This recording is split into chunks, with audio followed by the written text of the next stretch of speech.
I walked out of our 12th anniversary dinner for 5 minutes, and when I came back, my entire world collapsed. I'm not being dramatic. Those 5 minutes shattered everything I thought I knew about my marriage, my husband, and the life we'd built together. My name's Sarah, and this is the story of how a single moment ended 12 years of love. Or at least what I thought was love. Let me take you back to that night. It was a warm September evening, the kind where the air feels soft against your skin, and the restaurant we chose was our favorite.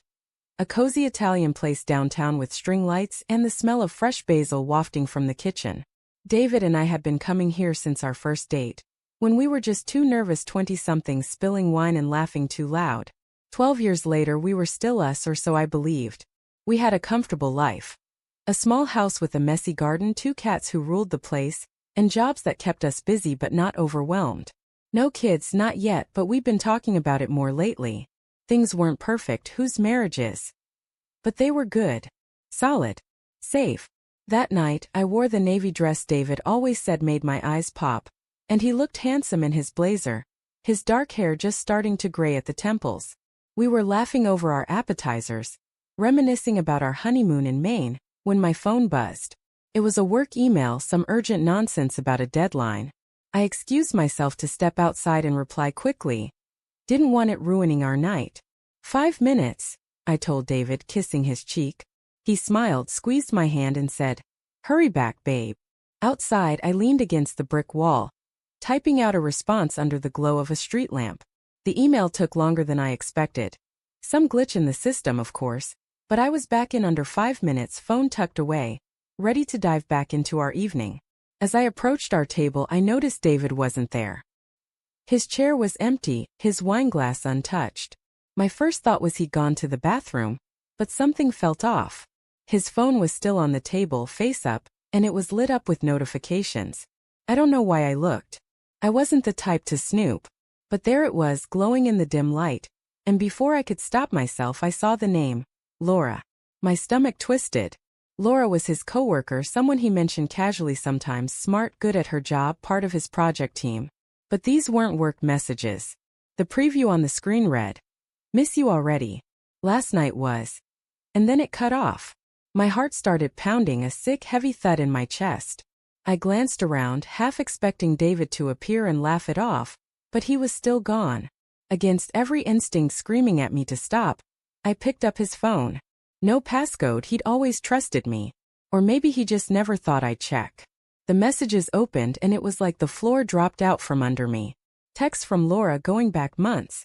Flirty at first, then intimate, then explicit. Photos. Plans to meet. "Can't wait to see you tonight," she'd written yesterday. Yesterday, when David told me he was working late. My hand shook as I scrolled, my breath catching in my throat. There were dozens of messages, a whole secret life unfolding right there on his screen. And then I saw it, a text from an hour ago. "Meet me in the back alley. Don't want Sarah to see." The restaurant felt like it was closing in, the chatter and clinking glasses too loud, too normal for the chaos in my head. I set the phone down, my fingers numb, and stood up, my legs moving before my brain caught up. I didn't think. I just walked toward the back exit, the one near the restrooms that led to the alley behind the restaurant. My heart was screaming at me to stop, to go back to my seat, to pretend I hadn't seen anything, but my feet kept moving. I pushed open the heavy door and there they were. David and Laura, pressed against the brick wall, her arms around his neck, his hands on her waist, their lips locked like they were starving for each other. The sight hit me like a punch, raw and brutal. I must have made a sound. A gasp, a sob, because they broke apart and David's eyes met mine. His face went white like he'd seen a ghost. "Sarah," he stammered, stepping toward me. "Sarah, wait, it's not. Don't." I snapped, my voice sharper than I'd ever heard it. Laura stood there, her lipstick smudged, her eyes wide but not sorry. "Not really. How long?" I asked, my voice trembling but cold.